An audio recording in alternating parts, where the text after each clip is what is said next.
Today we will discuss about the chapter first of class 8th, crop production.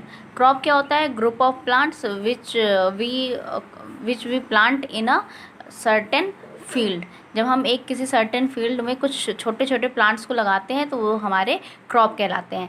पहला, अब crop के production के बारे में हमें पढ़ना है. क्रॉप प्रोडक्शन कैसे होता है, उसका स्टोरेज कैसे करते हैं, हम उसको यूज़ कैसे करते हैं. फूड जो है वो हमारी बेसिक नेसेसिटी है हमारे लाइफ की, ये बात वो सबको पता है. हमारी जो लाइफ प्रोसेसेस करनी है उसके लिए हमें एनर्जी की ज़रूरत होती है और एनर्जी हमें फूड से मिलती है और फूड जो है वो फिर हमें एनर्जी देता है और फिर उससे हम अपनी लाइफ की वेरियस एक्टिविटीज़ को परफॉर्म कर पाते हैं. अभी के टाइम में, फिर पुराने टाइम में हर जगह लोग खाने के लिए इधर से उधर सर्च करते थे. पहले क्या होता था कि जो आदि मानव लोग रहते थे वो लोग फूड गैदर करते थे. कैसे? इन जानवरों को मार के, ठीक है, और इधर उधर इन सर्च ऑफ फूड में घूमा करते थे. ठीक, फिर इससे धीरे धीरे क्या हुआ, जब वो थोड़े डेवलप हुए तो फिर उन्होंने अपने फूड को प्रोड्यूस करने के लिए फर्टाइल रीजन्स ढूंढे रिवर वैलीज़ के साइड में, और फिर सिविलाइजेशन स्टार्ट हुआ और वहाँ से फिर फूड जो क्रॉप्स प्रोडक्शन है वहाँ पे स्टार्ट हो गया. इंडिया जो है हमारी वो एक एग्रीकल्चर कंट्री है जिसमें अबाउट 70 to 75% पॉपुलेशन जो है वो डायरेक्टली या इनडायरेक्टली एग्रीकल्चर सेक्टर से ही इंगेज है. ठीक, एग्रीकल्चर क्या होता है? जो हम टेक्नोलॉजी यूज़ करते हैं फूड प्रोडक्शन के में, जैसे सीड को यूज़ करके, वाटर, सॉइल, इन सब को यूज़ करके हम कैसे एग्रीकल्चर कर रहे हैं, मतलब कैसे हम फूड प्रोडक्शन कर रहे हैं, वो एग्रीकल्चर कहलाती है. एग्रीकल्चर जो है वो एक लैटिन वर्ड है जिसका एगर का मतलब होता है फील्ड और कल्चरा का मतलब होता है कल्टीवेशन. ठीक, एग्रीकल्चर जो है उसमें cultivation is not only food crops. सिर्फ फूड क्रॉप्स की बात नहीं करते हम, उसमें एज वेल एज हमारे एनिमल्स भी आ जाते हैं. जैसे कि जैसे हमारी बकरी हो गई, हमारा मुर्गी हो गई और काऊ हो गए, इन सबको क्या करते हैं हम? स्टोर करते हैं, उनकी देखभाल करते हैं. ठीक है, फिर उसके बाद में जैसे एनिमल हस्बेंड्री बनाते हैं, पोल्ट्री, फिशिंग, ये सब काम क्या करते हैं? ये सब हमारे एग्रीकल्चर के अंतर्गत आते हैं. एनिमल हस्बेंड्री जैसे हम गाय भैंसों को पालते हैं, पोल्ट्री जिसमें हम हैन वगैरह को रखते हैं, फिशिंग, फिश से डायरेक्ट रिलेशन है इसका. ठीक है, तो जो बिजनेस ऑफ एग्रीकल्चर होता है उसको हम यूजुअली फार्मिंग बोलते हैं. हम जो प्रैक्टिस करते हैं, बिजनेस ऑफ एग्रीकल्चर करते हैं, उसको यूजुअली हम फार्मिंग बोलते हैं. और ऐसी जगह जहाँ पे ये सारे काम होते हैं, कंडक्ट किए जाते हैं, उनको फार्म बोलते हैं. ठीक, तो इतनी बात समझ में आई कि एग्रीकल्चर, पहले जो फूड हमारी बेसिक नेसेसिटी है. पहले के ज़माने में लोग मतलब जानवरों को मार के खाते थे. फिर धीरे धीरे क्या हुआ, उनके वो सिविलाइज्ड हुए और अदर जगह जाके बसे. फिर उन्होंने एग्रीकल्चर की उनकी कैपेसिटी आई. फिर उसके बाद में एग्रीकल्चर क्या होता है और फार्मिंग क्या होता है, फार्म क्या होता है, इतनी बात हमने पढ़ ली. अब हम बात करेंगे हमारे क्रॉप प्लांट्स के बारे में. तो जैसा कि मैंने बताया कि छोटे छोटे जो प्लांट्स होते हैं उन्हें एक लार्ज क्वांटिटी में एक सर्टेन फील्ड में जब उगाते हैं तो हमारा कहलाता है क्रॉप प्लांट. ठीक है, the product of cultivated plant is called crop. ठीक, और जब जो हमारा प्रोडक्ट निकलता है, मतलब जो भी हम प्लांट लगाते हैं उसके बाद में जब उनको काट वाट के घर पे लेकर आते हैं तो उनको हम क्या बोलते हैं? क्रॉप बोलते हैं. क्रॉप मतलब फसल बोलते हैं. ठीक, क्रॉप प्रोडक्ट्स में बहुत सारे होते हैं. कुछ ग्रेन्स के रूप में होते हैं. ग्रेन मतलब अनाज मतलब दाने के रूप में, जैसे कि हमारा चावल हो गया, चावल हो गया, मतलब जो धान के रूप में है, गेहूँ है, ये सब. और रूट्स के रूप में भी बहुत सारी चीज़ें हैं, अवेलेबल हैं, और फाइबर्स के रूप में भी अवेलेबल होती हैं. ठीक है, we get different kind of food products such as cereals मतलब अनाज, फ्रूट्स मतलब फल, वेजिटेबल्स मतलब सब्जियां. ये सब हमें किससे मिलती है? हमारी क्रॉप से मिलती है. अब हम आते हैं अपने नेक्स्ट पेज पे. सीरियल्स क्या होता है? ये हमारे न्यूट्रिशन सीड होते हैं. ठीक है, जो हम सीड खाते हैं, मतलब सीड के फॉर्म में जहाँ पे हमारा न्यूट्रिशन जो है वो क्या होता है? स्टोर होता है. ठीक है, वो जो होते हैं मेनली रिच होते हैं किसमें? स्टार्च में और फाइबर में. ठीक, some of them are good source of proteins, vitamins और मिनरल के ये गुड सोर्स होते हैं. जैसे राइस हो गया, राइस हमारा कार्बोहाइड्रेट का स्रोत है. वीट हमारा प्रोटीन का है. मेज, ज्वार, बाजरा, ये सारे चीज़ें हमारी सीरियल्स कहलाती हैं, जिसमें हम यूज़ क्या करते हैं, सीड यूज़ करते हैं, उसको बोलते हैं सीरियल्स।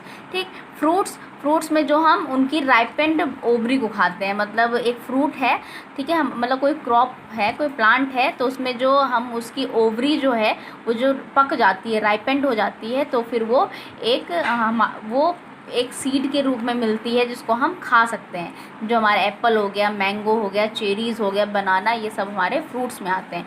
और वेजिटेबल्स तो हमारे न्यूट्रिशंस प्लांट होते ही हैं, इनको हम खाने के रूप में खाते हैं, जैसे हमारा example potato, spinach, carrot, onion, etc। ठीक। अब हम टाइप ऑफ क्रॉप्स की बात कर लेते हैं। हमने बात कर ली कि क्रॉप में क्या क्या आते हैं। सीरियल्स आते हैं जो सीड के रूप में हमें मिलते हैं, फ्रूट्स आते हैं जो हमें राइपेंड ओवरी के रूप में मिलते हैं, और वेजिटेबल्स जो आते हैं वो हमारे न्यूट्रिशन प्लांट होते ही हैं, और उनके बहुत सारे पार्ट्स हम अलग अलग पार्ट्स खाते हैं। जैसे टाइप ऑफ क्रॉप के बारे में बात कर लेते हैं, तो एक होता है खरीफ क्रॉप और एक होता है रबी क्रॉप। खरीफ क्रॉप की बात करें तो ये हमारे रेनी सीजन में लगते हैं, जून और अक्टूबर के मंथ में लगते हैं।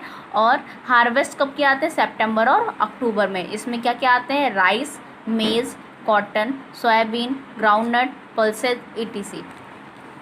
ये हमारे टाइप्स हैं और एग्जाम्पल हैं, इसे आप लोग एक बार देख लीजिएगा। द क्रॉप्स और जो हमारे विंटर सीजन में उगाए जाते हैं, और उन्हें फिर मतलब जैसे हमने बिगनिंग ऑफ विंटर में उसमें बो दिया, और फिर हार्वेस्ट कब किया, मार्च और अप्रैल में, तो उसे बोलते हैं हम रबी क्रॉप। जैसे wheat, gram, pea, mustard, barley, potato, etc। ठीक है। अब हॉर्टिकल्चर क्रॉप्स क्या होते हैं, वेजिटेबल, फ्रूट्स, फ्लावर्स, इन सब को जब हम एक लार्ज स्केल में उगाते हैं तो उसे बोलते हैं हॉर्टिकल्चर क्रॉप। हॉर्टिस मतलब होता है गार्डन, और कल्चर मतलब होता है कल्टीवेशन। ठीक। हॉर्टिस मतलब गार्डन मतलब एक ऐसी जगह जहाँ पे हम वेजिटेबल भी लगा रहे हैं, फ्रूट्स भी लगा रहे हैं, फ्लावर्स भी लगा रहे हैं, वो भी एक लार्ज स्केल पे, तो उसको बोलते हैं हॉर्टिस। ठीक है, मीन्स गार्डन, और फिर उसका कल्चर का मतलब कल्टीवेशन। ठीक। जो हमारे फील्ड होते हैं उनको प्रॉपरली हमें मैनेज करना पड़ता है ताकि हमें गुड क्रॉप मिले। ठीक है। जब तक हम उसे अच्छे से मैनेज नहीं करेंगे, फील्ड को ही मैनेज नहीं करेंगे, तो गुड क्रॉप कहाँ से मिलेगा। तो कुछ ऐसी कंडीशन होती हैं जिसमें हम अपनी क्रॉप्स की क्वालिटी और क्वांटिटी दोनों को बढ़ाने के लिए उसे प्रॉपर अमाउंट में हमें उसे देना होता है। जैसे कि हम बहुत सारी चीज़ें होती हैं, जैसे हमारा सॉइल हो गया, सीड, वाटर, एग्रीकल्चर प्रैक्टिसेस, ये और protection of paste, weeds, pathogens, ये सब कब कैसे हम उन्हें सॉइल कैसी होनी चाहिए, सीड कैसा होना चाहिए, वाटर कितना देना चाहिए, पेस्ट से कैसे हमें उसे बचाना चाहिए, वीड से कैसे बचाना चाहिए, पैथोजेंस से कैसे बचाना चाहिए, ये सारी चीज़ें हमारी बेसिक प्रैक्टिसेस में आती हैं। ठीक है। उसके लिए हमें कुछ पॉइंट्स ऐसे हैं जो हमें फॉलो करने पड़ेंगे। जैसे सिलेक्शन ऑफ फील्ड, मतलब कि जिस फील्ड में हम क्रॉप को लगा रहे हैं वो ओपन होना चाहिए, वहाँ पे सनलाइट और एयर जो है वो अच्छी मात्रा में हो, और वहाँ पे एनिमल्स के आने के चांसेस कम हो। सॉइल का प्रिपरेशन अच्छे से होना चाहिए, जैसे प्लगिंग, लेवलिंग और मैन्योरिंग होनी चाहिए। प्लगिंग मतलब जुताई होना चाहिए, लेवलिंग मतलब पूरा लेवल बराबर होना चाहिए, मैन्योरिंग मतलब खाद वगैरह टाइम टू टाइम दिया जाना चाहिए। सिलेक्शन ऑफ सीड का सिलेक्शन होना चाहिए, यानी कि जो हम बो रहे हैं वो ऐसा हो कि मतलब अच्छी क्वालिटी का हो। ठीक है। सीड जो है जो हम बो रहे हैं वो अच्छी क्वालिटी का हो, पहले हमें इसे चेक कर लेना चाहिए। मैन्योर्स, फर्टिलाइजर्स हमें कितना, कब, कैसे डालना है, कितने अमाउंट में डालना है, पानी कितने अमाउंट में चाहिए, ये सारी चीज़ें हमें चेक करते रहना चाहिए। अनवांटेड प्लांट जो हमारे जैसे वीड्स होते हैं उन्हें जो है हम कैसे निकाल सकते हैं वो, क्योंकि देखो जैसे अब अनवांटेड प्लांट्स भी वहाँ लग गए, हमारे क्रॉप्स भी वहाँ लगे हुए हैं, तो जब उनके बीच का कंपटीशन बढ़ जाएगा, क्योंकि न्यूट्रिएंट्स उनसे उन्हें भी चाहिए और उन्हें भी चाहिए, तो इसकी वजह से हमारे क्रॉप जो है वो हेल्दी नहीं हो पाएंगे। इस वजह से हमें क्या करना है कि उनके लिए एक प्रॉपर अमाउंट, मतलब प्रॉपर तरीके से हमें एक जैसे कि कोई वीडिसाइड्स डाल दें या फिर कोई और तरीका मैनुअल तरीके से हम उसे निकाल दें, लेकिन हम उन्हें ख़त्म कर दें, मतलब वीड्स वहाँ पे ना रहें। इरिगेशन कब करनी है, कैसे करनी है, कितने अमाउंट में पानी चाहिए, ये भी देखना है हमें पेस्ट से दूर रखना है प्लांट को, पेस्टिसाइड वगैरह भी देते रहना है। हार्वेस्ट करने के लिए सिकल या फिर मैनिकल हार्वेस्टर की भी यूज़ कर सकते हैं। हार्वेस्ट करने के बाद थ्रेशिंग और विनोइंग जैसे प्रोसेस को यूज़ करते हैं, जिसमें हम जो उनके कवर वगैरह होते हैं, जो उनके ऊपर फली वगैरह लगे रहते हैं, वो निकल जाते हैं। और स्टोरेज ऑफ फूड ग्रेन, और फूड ग्रेन का स्टोरेज कैसे करना है। ये सारी प्रोसेस से हम ये सीखेंगे कि हम कैसे एक प्रॉपर तरीके से एग्रीकल्चर कर सकते हैं। ठीक है, एग्रीकल्चर प्रैक्टिसेस में क्या क्या आता है, soil preparation, selection of sowing seed, irrigation, weeding और harvesting and storage. Soil preparation में प्लगिंग, लेवलिंग और मैन्योरिंग में आता है। तो सबसे पहले हम पढ़ेंगे सॉइल प्रिपरेशन। पहले तो हम क्या करेंगे, फर्स्ट स्टेप में हम लूजनिंग करेंगे, मतलब लूज़ करेंगे सॉइल को। अब लूज़ क्यों करेंगे, क्योंकि जो लूज़ करेंगे तब जो उनका जो रूट है वो नीचे जितना नीचे, मतलब सॉइल में जितना, मतलब सीड का रूट जितना नीचे जाना चाहे उतना नीचे जा सकता है, और ये सॉइल को अच्छे से होल्ड करके रखे और प्रॉपर उसको हवा मिले ताकि वो ब्रीथ कर पाए, और पानी जो है वो ईज़िली उसमें एब्जॉर्ब हो जाए, वीड्स को निकालने में हेल्प करेगा, और मॉइस्चर को लॉन्ग ड्यूरेशन के लिए बनाए रखेगा। यानी बहुत सारी मतलब उसकी बहुत सारे बेनिफिट्स हैं उसे लूज़ करने के लिए। ठीक, अब हम प्लगिंग की बात कर ले। प्लगिंग में क्या होता है, आइदर या तो मैनुअली करते हैं या तो हम एनिमल से कराते हैं। इसमें हम ट्रैक्टर वगैरह का यूज़ करके जो जुताई होती है उसको करते हैं। इसमें जैसे कि जो बड़े बड़े क्रम्स आ जाते हैं, बड़े बड़े पत्थर वगैरह रहते हैं, तो वो प्लगिंग करने के दौरान वो सारे क्या होते हैं, ख़त्म हो जाते हैं। ठीक, और इसको सॉइल को पोरस बनाने के लिए और बेटर प्रोडक्टिविटी के लिए हम लोग प्लगिंग का यूज़ करते हैं। प्लग में क्या होता है कि हम ये जो एग्रीकल्चर है वो बहुत टाइम से होती आ रही है, लेकिन हम पहले बहुत पुरानी चीज़ों को यूज़ करते थे। ठीक है, जैसे हम वुडन प्लग का यूज़ करते थे, आयरन प्लग का यूज़ करते थे, और ये सब तो छोटे छोटे लेवल पे यूज़ करने के लिए हैं। ठीक, ये सारी जो हमारी होती हैं, जो मतलब होता है एक सिंपल टूल होता है जिसको हम हाथ से यूज़ करते हैं, उसको काट के बाहर निकालने के लिए, मतलब वीड वगैरह को निकालने के लिए, या फिर ज़मीन की खुदाई करने के लिए।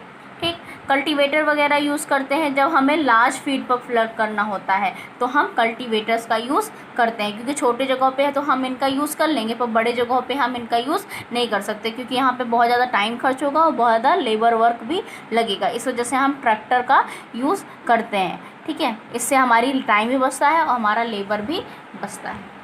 नेक्स्ट